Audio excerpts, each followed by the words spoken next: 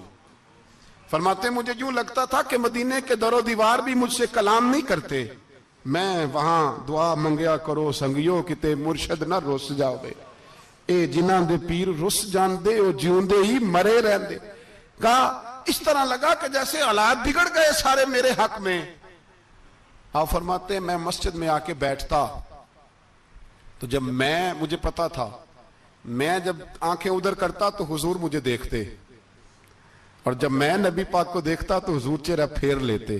بول پڑے خواجہ غلام فرید صاحب، کہنے لگے میں ویکھاں تے میرا یار نہ ویکھے، جے میں نام ویکھاں تے او ویکھے، ایڈے نصیب کتھوں تتڑی دے او میرے وچ ویکھن دے ویکھے، غلام فریدا او بوے یار دے مریے پامیں ویکھے یا نہ ویکھے۔ آپ فرماتے میں سید عالم صلی اللہ علیہ وسلم کو دیکھتا تو حضور رخ انور پھیر لیتے۔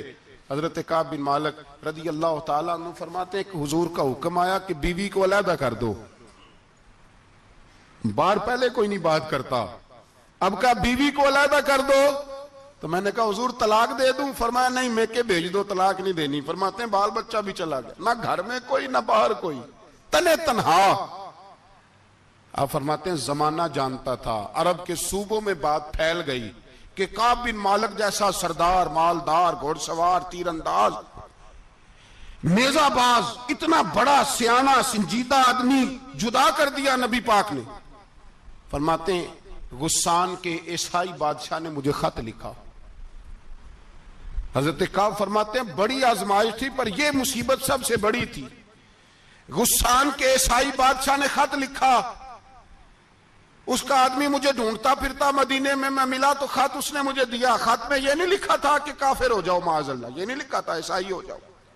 اس نے خط میں لکھا کہ کعب ہم نے سنا ہے تمہارے نبی نے تمہیں چھوڑ دیا، ناراض ہو گئے، تم تو اس قابل تھے کہ صوبے کے گورنر بنائے جاتے، تم تو بڑے عہدے کے قابل تھے، تمہاری تو شہرت ہے سارے علاقوں میں، تم آ جاؤ ہمارے پاس، ہم تمہیں بہت بڑا عہدہ دے دیں گے۔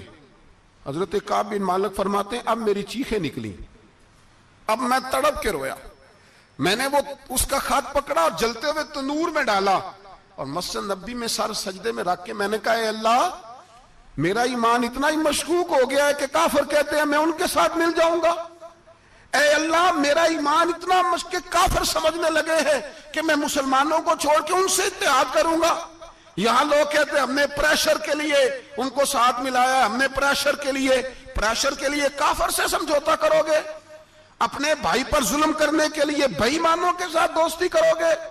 حضرت کعب بن مالک فرماتے میں نے تندور میں ڈالا، میں تڑپ کے رویا، میں نے کہا اے اللہ میرا اتنا امتحان نہ لے کہ کافر سوچنے لگے کہ میں اسے سمجھوتا کروں گا، اے اللہ مہربانی فرما اتنا امتحان نہ لے۔ روتے روتے گھر گیا، سحری تک روتا رہا۔ ایک آدمی دوڑا آیا، کہنے لگا کعب جلدی چل، حضرت جبریل آ گئے ہیں، اللہ نے تیری توبہ قبول فرما لی ہے، رسول پاک نے تجھے یاد فرمایا ہے، چل آ جا۔ حضرت کعب بن مالک فرماتے ہیں میں قدموں میں گرا اور میں نے کہا محبوبہ میرا سارا ہی مال لے لے، حضور میری ساری صلاحیتیں لے لیں، رکھ لیں سارا کچھ، مجھے وہ مال نہیں چاہیے جو آپ کے دروازے سے دور کر دے، حضور وہ دولتیں میرے کس کام کی جو آپ کے دروازے سے دور کر دے، بے نور بے چراغ جو محفل ہو پھونک دو، اعظم بلا سے اپنی وہ ہستی ہی کیوں نہ ہو، جو چیز اس کی راہ میں حائل ہو پھونک دو۔ حضرت کعب بن مالک رضی اللہ تعالیٰ عنہ نے ایک منٹ کے لیے بھی کافر سے سمجھوتا کرنا پسند نہ کیا، جبھی تو اللہ نے توبہ حضرت جبریل کے ذریعے نازل فرمائی۔ میرے بھائی یہاں منٹ منٹ پہ سمجھوتا ہے، منٹ منٹ پہ بڑا رولا ڈالتے ہم، بڑا شور ہے چائنا کی دوستی، چائنا کی دوستی، چائنا جیسے کہے برما کی حکومت ویسے کرتی ہے، اس کا اثر اور رسوخ ہے ان کا۔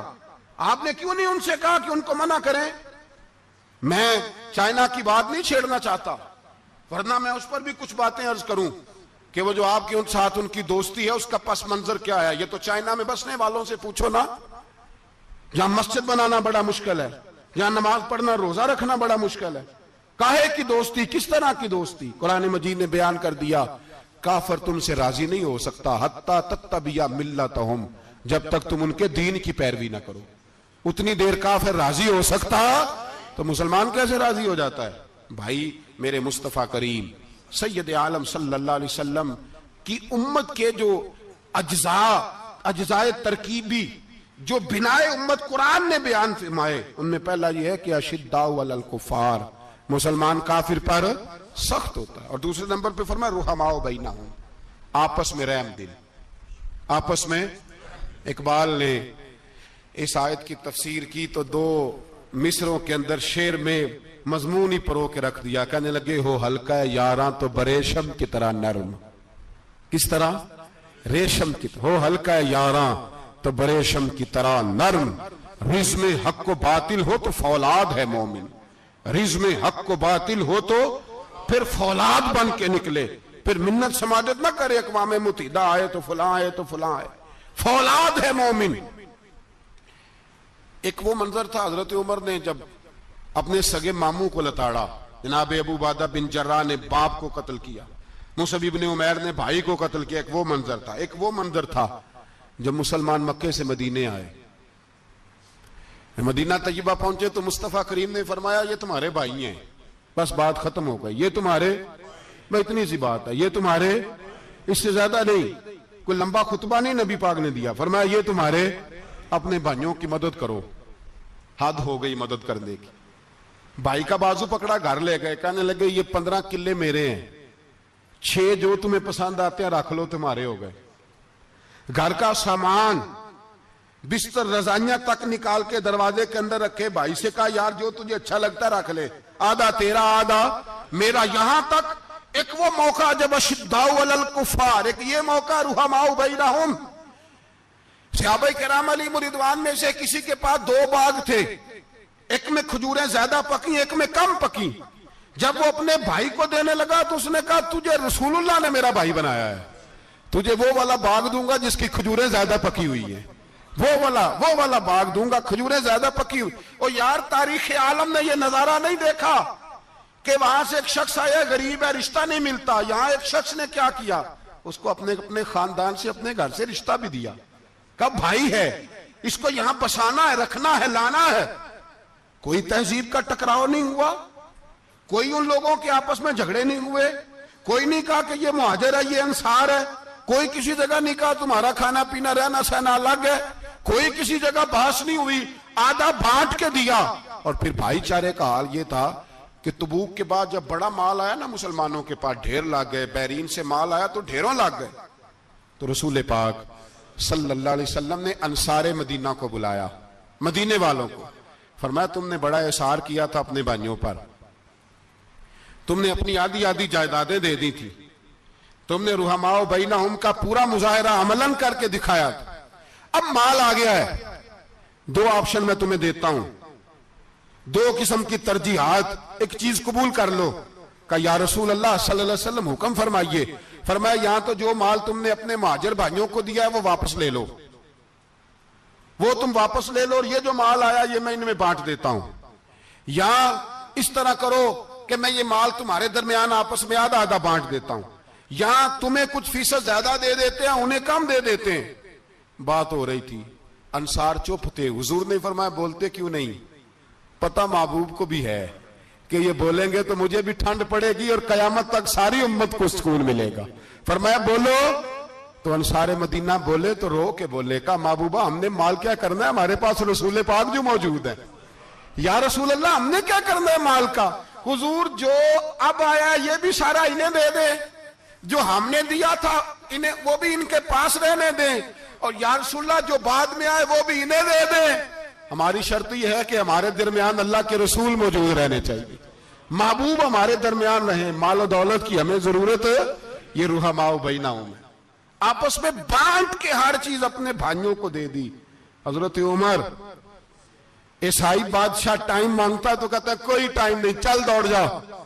ملک شام جاتے ہیں، جب فتح ہوتے ہیں حضرت سعد بن ابی وقاص بلاتے ہیں، شام جاتے ہیں تو حضرت عمر کہتے ہیں شام آئے ہیں یار، سب سے پہلا کام یہ کر بلال کا تو پتہ کر، یہاں سنا ہے بلال حبشی کا مکان بھی کہیں نیڑے نیڑے ہے، پتہ تو کر۔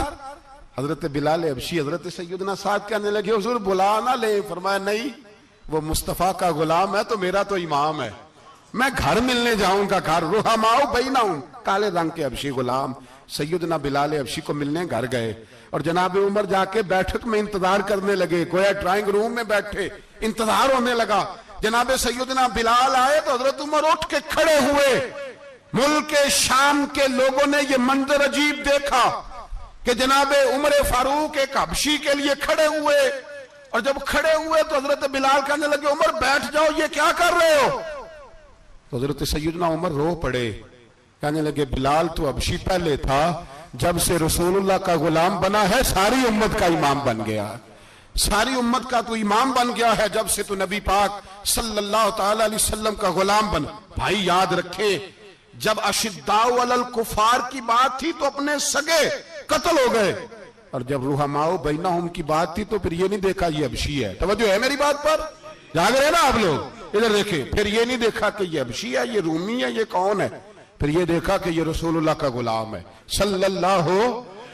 ہمارے ہاں تو نفرتیں پھیل گئی ہیں، وہ بس کرو جی بنگالیوں سے جان چھڑاؤ، وہ بس کرو جی فلانے سے، وہ بس کر یار، رہن سہن اپنا اپنا ہوتا ہے، لیکن مسلمان جس طرح کا بھی ہو اس کے ساتھ نفرت کرنے کی اجازت نہیں ہے۔ پہلی بات اشداء علی الکفار، دوسری بات رحماء بین، اب تیسری بات ہے تراہم رکعا سجدا یبتغون فضلا من اللہ ورضوانا۔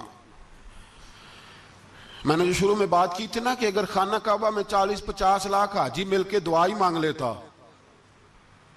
دعا ہی مانگ لیتا مل کے تو کمال ہو جاتا۔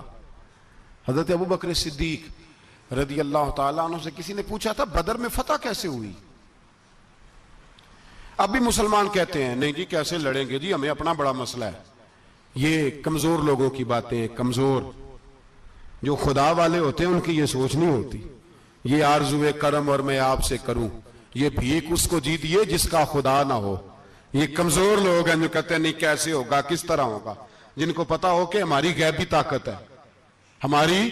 حضرت ابو بکر صدیق رضی اللہ تعالیٰ پوچھا جناب بدر میں کیسے جیت گئے؟ تلواریں زیادہ تھی، نیزے زیادہ تھے، یا آپ کو جاسوسی زیادہ تھی، پتہ زیادہ تھا کہ یوں قابو آئیں گے کافر؟ تو ابو بکر صدیق فرمانے لگے نہ نیزوں سے جیتے نہ تلواروں سے جیتے، ہم جو بدر میں جیتے ہیں تو مصطفیٰ کی نمازوں سے جیتے ہیں۔ ہمیں جو بدر میں کامیابی ملی تو رسول اللہ کی دعاؤں کی برکت سے ملی۔ فرمانے لگے کافر ساری رات شرابیں پیتے رہے، ساری رات وہ ناچ گانے میں مصروف رہے، اور میں حضور کے خیمے میں موجود تھا، نبی پاک ساری رات نماز پڑھتے رہے، ساری رات حضور نماز پڑھتے رہے، ساری رات اللہ سے دعا کرتے رہے۔ فرمایا صبح جو کامیابی ملی تو یہ مصطفیٰ کی نمازوں کی برکت سے ملی۔ ایک بزرگ کی میں بات سن رہا تھا، وہ کہہ رہے تھے اب نمازیں، عبادتیں، ریاضتیں بعد میں کرنا، پہلے جہاد کرو۔ کہہ رہے تھے اب نکل کر خانقاہوں سے ادا کر رسم شبیری، عبادتیں، ریاضتیں، تلاوتیں، درود بعد میں ہوگا، پہلے جہاد۔ تو میں نے کہا صاحب عبادتیں، تلاوتیں، درود ہو کہاں رہا ہے، پہلے وہ جگہ تو بتائیں۔ خانقاہوں پہ تو عرس ہو رہا ہے، سال کے بعد ڈھول لگ رہا ہے۔ وہ جو زمانہ تھا نا کہ خانقاہ شریف پہ شام تک قرآن مجید ختم ہوگا، فجر کے بعد 50,000 درود پڑھا جائے گا، وہاں لوگ آئے ہیں تو وہاں ذکر کرتے کرتے لوگ اس قدر مست ہوئے کہ انہیں ہوش ہی نہیں کہاں کہ کہاں گئے، وہ تو دور ختم ہو گیا۔ اب کہاں ہے خانقاہ میں؟ اب تو نظر نیاز رہ گئی، ختم شریف رہ گیا، عرس پاک رہ گیا، باقی تو معاملہ ختم ہے۔ وہ کہاں گیا معاملہ سارا؟ بھائی دعائیں، التجائیں۔ شہاب الدین غوری سے پوچھا جناب فتح کیسے ہوئی؟ کہنے لگے خواجہ معین الدین اجمیری کی دعاؤں کی برکت سے۔ فرماتے ہیں بابا دعا مانگتا تھا، ہم جہاد کرتے تھے، اللہ کامیابی دے دیتا تھا۔ بھائی وہ عبادت، وہ ریاضت، وہ مسلمان جو رات کو اپنے رب کو منا لیا کرتا تھا، وہ اپنی عبادت کے زور پر اللہ تبارک و تعالیٰ کی بارگاہ میں آہو زاری۔ حضور نے فرمایا الدعاء صلاح المومن، دعا مومن کا ہتھیار ہے۔ دعا مومن کا، بول کے بتانا ہے، دعا مومن کا۔ فرمایا مومن یہ ہتھیار چلا سکتا ہے، یہ ہتھیار کافر کے پاس موجود۔ حضرت زید بن حارثہ رضی اللہ تعالیٰ عنہ کو نہ پکڑ کے کچھ کافر ان کو پکڑ کے لے گئے تو ایک درخت کے ساتھ باندھ لیا، کہنے لگے تمہیں قتل کریں گے، حضور کے صحابی ہیں رضی اللہ تعالیٰ۔ جب کافر آپ کو قتل کرنے لگا نا تو انہوں نے درخت کے ساتھ اچھی طریقے سے ٹانگیں باندھ لی، ہاتھ باندھ لیے، گردن باندھ لی، کہنے لگا بلا اپنے رب کو۔ تو حضرت زید رضی اللہ تعالیٰ عنہ فرمانے لگے میں تو شہید ہونے کو تیار تھا، لیکن تو نے آزمانے کا پروگرام بنایا تو ٹھیک ہے، میں پھر بلانے لگا ہوں اپنے رب کی مدد کو۔ اے اللہ مدد فرما۔ اس نے اتنی دیر میں تلوار نیام سے نکال لی، اے اللہ مدد فرما۔ اس نے جب تک دونوں ہاتھوں میں تلوار سونت لی، اے اللہ مدد فرما۔ جب تیسری بار آپ نے یہ کہا تو اس نے تلوار اٹھائی، کہا اللہ مدد فرما۔ حضرت زید رضی اللہ تعالیٰ عنہ کہتے ہیں جب چوتھی بار میری زبان سے لفظ نکلے، کافر کے ہاتھ میں تلوار تھی پر گردن بھی اس کی کٹ کے نیچے گر گئی، کہ گردن کٹ کے اسی وقت نیچے گری۔ مجھے کسی نے کھولا، نہ مارنے والا نظر آیا، نہ گردن کاٹنے والا نظر آیا، نہ مجھے کھولنے والا۔ تو میں نے کہا آنے والے تو بتا تو سوئی تو کون ہے؟ تو کہنے لگے میں جبریل امین ہوں، میں جبریل امین ہوں، میں جبریل، مجھے دشمنوں نہ چھیڑو، میرا ہے کوئی جہاں میں، مجھے دشمنوں نہ چھیڑو، میرا ہے کوئی جہاں میں ابھی پکار لوں گا، نہیں دور ہے مدینہ۔ کہا جب تو نے، حضرت جبریل کہنے لگے جب تو نے پہلی دفعہ کہا نا اللہ مدد فرما تو میں سدرۃ المنتہا پہ تھا، مجھے حکم ہوا جبریل دیر نہ کرنا۔ فرماتے ہیں جب دوسری دفعہ تو نے کہا نا اللہ مدد فرما تو میں 7ویں آسمان پہ تھا، اور جب تیسری دفعہ کہا مدد فرما تو میں پہلے آسمان پہ تھا، اور فرمایا جب تو نے کہا چوتھی دفعہ اللہ مدد فرما تو میں تیرے سرانے کھڑا تھا، میں تیرے سرانے۔ تو بھائی اب تو اجتماعی دعا بھی نہیں رہی ہماری، اب تو یہ والا سوتا بھی۔ اکبر الآبادی نے کہا تھا مصیبت میں بھی اب یاد خدا ہم کو نہیں آتی، دعا منہ سے نہ نکلی جیبوں سے عرضیاں نکلی۔ اب بھی ہم کہتے ہیں کریں گے بات، سفیر کو بلائیں گے، ہم نے کہا ہے اس کو، تو مان جائے گا وہ آپ کی بات؟ وہ بچے کاٹ رہا ہے تو اس کو گھر بلا رہا ہے۔ ابھی تک ایک اتنا سا سٹینڈ کہ ان کا جو دفتر ہے سفارت خانہ وہ بند کر دیا جائے، اتنی بھی توفیق نہیں ہوئی۔ کہتے ہیں ٹھیک ہے شور شروع ہو رہا ہے بس چپ کر دیں گے سارے۔ خدا را خواب غفلت سے اٹھو، بیداری حاصل کرو، اور کچھ نہیں ہو سکتا تو کھل کے دعا تو مانگو ان کے لیے دعا تو مانگو۔ اللہ بڑا کریم ہے، وہ جب مدد کرنے پہ آتا ہے تو پھر بڑے بڑے کافروں کے مقابلے میں اپنے بندوں کی مدد فرماتا ہے۔ اور میں یہ پیغام دینا چاہتا ہوں عالم کفر کو بھی، یاد رکھیں رب کریم جب مدد کرنے پہ آئے تو اکیلے حضرت ابراہیم اور ایک طرف پوری ملت ہو تو اللہ اپنے خلیل کو بچا لیا کرتا ہے۔ رب کریم کی رحمت کاملہ جب فیصلہ کر لیتی ہے تو پھر نمرود جیسے سپر پاور طاقت کو رب کریم مچھر سے مروا دیا کرتا ہے. اللہ تبارک و تعالی، یہ تو مسلمان کا دعا والا سوتا ہی، وہ نکل کر خانقاہوں سے ادا کر رسم شبیری، یہ تو تب ہوگا جب خانقاہ کے اندر کوئی ذکر فکر عبادت ہو رہی ہو، اور جب وہاں حال ہی کوئی نہیں، وہاں تو رقص و سرور ہے، وہاں تو بات جھوٹی تعریفیں ہیں، ہر آدمی نے ایک بندہ ساتھ رکھا ہوا ہے تعریفیں کرنے کرانے والا، تو معاملہ ہی اور ہو گیا ہے. میرے بھائی، عبادت کی لذت حضرت سیدنا عمر فاروق، سب بولیے رضی اللہ تعالی. حضرت عمر فاروق رضی اللہ تعالیٰ عنہ کا مبارک زمانہ ہے. حضرت عمر نے فوج بھیجی ایران کے حکمران کے ساتھ جہاد کرنے. ایران کے بادشاہ نے 2 عیسائی جاسوس بھیجے، کہنے لگا ذرا پتہ تو کرو مسلمانوں کا رات کا طریقہ کیا ہے، میں صف بندی کراتا ہوں. وہ ساری رات صف بندی کراتا رہا. 2 جاسوس آئے مسلمانوں کی معلومات کرنے. معلومات کر کے جب واپس گئے تو حضرت عمر فاروق رضی اللہ تعالیٰ عنہ کے سپاہیوں کو دیکھا، غور سے پلٹے تو بادشاہ کہنے لگا کیا حال دیکھ کے آئے ہو؟ کہنے لگا سارے مسلح پہ بیٹھے ہوئے، جتنے گھنٹے ہم وہاں رہے ہیں مجاہدین مسلح پہ رہے ہیں، یوں لگتا ہے جیسے ان کا دنیا داری سے کوئی تعلق. اور کہنے لگے بادشاہ کوئی ایسی طاقت ہے جس کو وہ بلا رہے تھے، کوئی ایسی قوت ہے جس کو وہ پکار رہے تھے. ہمیں بھی وہاں کھڑے ہو کے محسوس ہوتا تھا کہ ہاں کوئی ہے جو آ جائے گا ان کی مدد کے لیے، کوئی ہے جو پہنچے گا ان کی مدد کرے گا. ایران کا بادشاہ کہنے لگا مجھے سمجھ آ گئی ہے، وہ جسم کی طاقت سے ہی نہیں لڑتے، وہ کوئی غیبی طاقت ہے جس سے وہ لڑتے ہیں. بھائی وہ غیبی طاقت بھی تو ہمارے پاس ہم نے ناراض کر لی ہے نا، وہ بھی تو نہیں نا، مسجد کا رخ بھی تو کوئی نہیں. اور میں نے پچھلے جمعے بھی کہا تھا، پھر کہتا ہوں، وہن ہو گیا امت کو. نبی پاک نے فرمایا امت کو وہ کیا ہے، دنیا سے محبت ہو گئی ہے، موت سے کراہت ہو گئی، وہن ہے.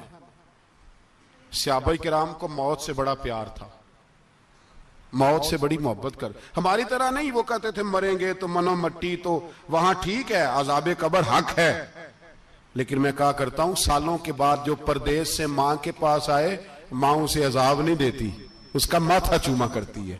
اور بھائی جو رب کریم کی بارگاہ میں جائے گا تیرا کیا خیال ہے، گل سڑ جائے گا؟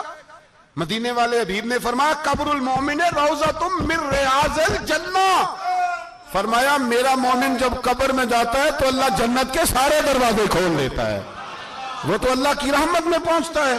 کون کہتا ہے مومن مر گئے، وہ تو قید سے چھوٹے اپنے گھر گئے. کون کہتا ہے قبر میں عذاب ہے تو صرف عذاب ہی ہے، ہاں مجرم کو سزا ملے گی، لیکن مومن ہمیشہ جہنم میں، وہ بالآخر جنت میں جائے گا، بالآخر جنت میں جائے گا.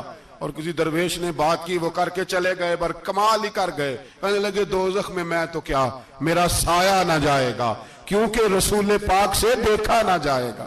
نبی پاک سید عالم علیہ السلام کے غلام تو دیکھو نا، ساری زندگی عمر فاروق، بخاری پڑھو تو صحیح، ساری زندگی عمر ہر نماز کے بعد کہتے تھے اللہم ارزقنا شہادت فی سبیلک، اللہ بسترے پہ موت نہ دینا، موت مجھے شہادت کی دینا.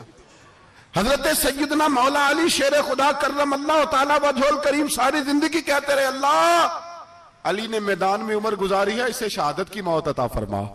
او بھائی یہ تو شہادتیں مانگنے والے. حضرت امام حسین میدان کربلا میں کھڑے تھے، شمر کہنے لگا حسین تیری چاروں جانب موت ہے، تو آپ فرمانے لگے تجھے ابھی ہمارا پتہ ہی نہیں، موت سے تو ہمارا پیار چلتا ہے.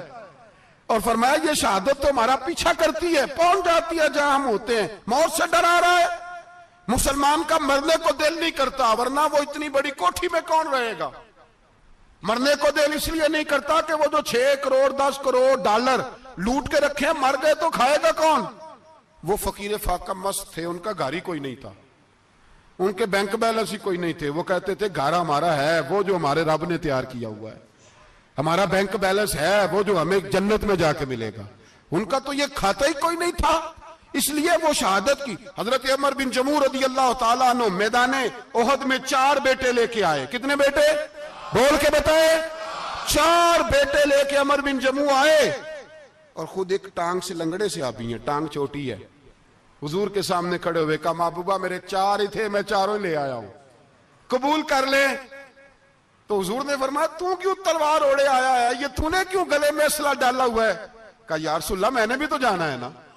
تو حضور نے فرمایا 4 بیٹے جو ہیں. تو حضرت عمر بن جموح نے بات کی, صحابہ کہتے ہیں ہم لبوں سے مسکرا رہے تھے, آنکھوں سے رو رہے تھے. کیا عجیب انداز ہے. حضور نے فرمایا عمر 4 بیٹے جو آ گئے تو رہنے دے. تو حضرت عمر رو پڑے, کہنے لگے محبوبہ کیا لنگڑے جنت میں نہیں جائیں گے؟ کیا حضور میں لنگڑا ہوں تو میرے لیے جنت کوئی نہیں؟ میرے حبیب پاک سید عالم صلی اللہ علیہ وسلم نے فرمایا عمر تو ضرور جنت میں جائے گا. کہا محبوبہ پھر بچے بعد میں جائیں گے, میں پہلے میدان میں جاؤں گا. ایک بی بی 4 بیٹے لے کے آئی احد میں. کہا محبوبہ کل کمائی تھی میں لے آئی ہوں, میرے پاس کوئی اور شے ہوتی تو میں بچا کے نہ رکھتی. بیٹے دے کے نا حاضری لگوا کے تو واپس دروازے پہ لے گئی. تو حضرت سیدنا عبداللہ ابن عمر فرماتے ہیں بی بی بول رہی تھی تو میرا جذبہ جہاد بڑھ رہا تھا. اپنے بیٹوں کو کہنے لگی میں تمہیں حضور کے پاس چھوڑ کے جا رہی ہوں, جب تم میدان میں گرو گے تو میں تمہیں دیکھنے آؤں گی. دیکھنا تمہاری پشت پہ کوئی زخم نظر نہ آئے, جتنے تیر کھانے ہوئے سینے پہ کھانا, جتنے تلواروں کے نیزوں کے زخم برداشت کرنے ہوئے یہاں کھانا, پشت پہ زخم نظر نہ آئے. حضرت عبداللہ ابن عمر فرماتے ہو بی بی کی گفتگو میرا جذبہ جہاد بڑھا رہی تھی. ایک بی بی 3 سال کا 4 سال کا بیٹا لیے رو رہی ہے, احد کا دن ہے. سہیلیاں پوچھتی ہیں تو کیوں روتی ہے؟ وہ کہتی ہے دیکھو میرا خامد بھی بدر میں شہید ہو گیا, بھائی اور باپ بھی. دل کرتا ہے کوئی جوان بیٹا ہوتا تو آج مصطفیٰ کے ساتھ اسے ہی بھیج دیتی. کوئی جوان میرے پاس ہے ہی 3 سال کا تو کیا کروں, 3-4 سال کا بچہ کیا کرے گا؟ پتہ نہیں کیا دلیل آئی. اچانک اٹھی, بیٹے کو سینے سے لگایا, کپڑا ڈالا, مسجد نبوی پہنچ گئی. حضرت بلال کہتے ہیں مجھے ملی, کہنے لگی بلال مجھے پتہ ہے حضور تیاری کرا رہے ہیں جنگ کی, پر 2 منٹ اگر میری ملاقات ہو جائے. بلال حبشی کہنے لگے حضور ہم ایک بی بی ضد کر رہی ہے. حضور باہر آئے, کہنے لگی حضور میں فلاں کی بیٹی, فلاں کی بہن, فلاں کی بیوہ ہوں, میں نے بدر میں 3 شہید دیے ہیں, اب میرے پاس یہ 3 سال کا لال ہی بچا ہے, بڑا فخر ہے میرا. لوگ مجھے شہید کی بیوہ, شہید کی بیٹی, شہید کی بہن کرتے. دل کرتا ہے شہید کی اماں بھی کہیں جاؤں تو میرا بیٹا لے لیں. سیدنا بلال کہتے ہیں حضور مسکرائے, کہنے لگے یہ 3 سال کا نونہال کیا کرے گا؟ کہتے ہیں اماں کا عجیب جذبہ ہے. کہنے لگی محبوبہ سنا ہے اسلحہ بھی تھوڑا ہی ہے, ڈھالیں زیادہ کوئی نہیں, میرا بیٹا ساتھ رکھ لیں, جب آپ کی طرف کوئی تیر آیا نا تو میرا بیٹا ڈھال کے اس کو ڈھال بنا کے آگے کر دینا. محبوبہ ڈھال تو بانی سکتا ہے نا. حضرت بلال فرماتے ہیں مصطفیٰ کریم نے فرمایا جا میں نے قبول کیا, قیامت کے دن بیٹا گھر لے جا, جب تیرا نام پکارا جائے گا تو شہید کی اماں کہہ کے پکارا جائے گا, جا تو گھر لے جا. کہتے ہیں چلتے چلتے ایک غریبنی اور آ گئی, اتنی سی اٹی بان کی, اتنی سی. بلال حضور سے ملاقات ہو جائے گی. نبی پاک آ گئے تو کہا محبوبہ یہ غلبہ اسلام میں میرا بھی حصہ ڈال لیں. حضور نے فرمایا یہ کیا ہے؟ کہنے لگے حضور خامد فوت ہو گیا, اولاد اللہ نے بے نیازی سے دی نہیں, سویرے چرخہ کاٹ کے رزق حلال کھاتی ہوں, میرے پاس نا یہ اتنا سا بان ہے, ایک گھوڑے کی لگام بن جائے گی. محبوبہ حصہ تو ڈال جائے گا نا دین کے لیے, میری قبولیت ہو جائے گی. میرے حبیب نے ہاتھ اٹھائے اور دعا مانگی, کہے اللہ جتنا تو میدان کے مجاہدوں کو اجر عطا فرمائے اتنا اس غریبنی کو بھی عطا فرمانا, اتنا اسے بھی دینا. بھائی یہ جذبے تھے, یہ رنگ تھا امت مسلمہ کا, اس لیے کافر گھر میں بیٹھ کے کانپا کرتا تھا. اب اسے پتا ہے یہ اسی والی کار سے نہیں نکل سکتے, اسے پتا ہے کہ ہم نے انہیں بوتل پہ لگا دیا ہے, اب یہ پیپسی مرینڈا اور یہ پی کے کھانے کے ساتھ تو یہ مست رہتے ہیں, اب یہ نہیں نکل سکتے گھر سے, ہم نے انہیں ان چیزوں پہ لگایا ہے جو ان کے وجود کو کھوکھلا کر رہی, اب کیسے میدان میں نکلیں گے؟ وہ اس لیے نہیں ڈرتا کہ وہ تیری آسائشوں, تیری زندگی میں آنے والی سہولتوں سے آشنا ہے. موت بستر پہ بھی آ جاتی ہے, لیکن جس کو میدان میں آتی ہے وہ ساری زندگی زندہ رہتا ہے, وہ ساری زندگی زندہ رہتا ہے. بھائی مرنا تو ہے, لیکن اگر زندگی دین کے کام آئے گی تو امر ہو جاؤ گے, بچ جاؤ گے.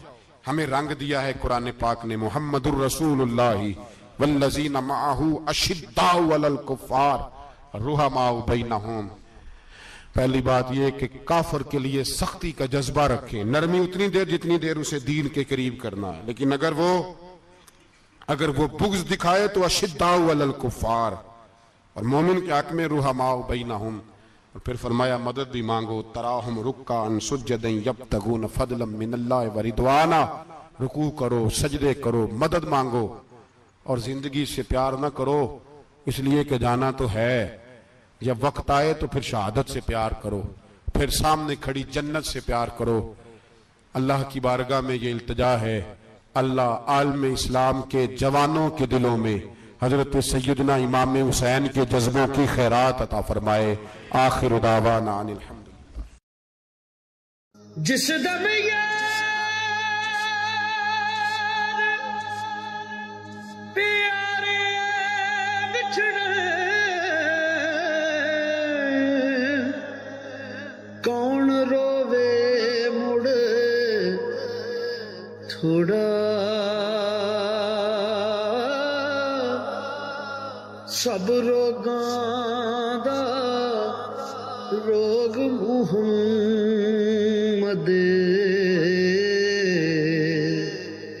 جس دا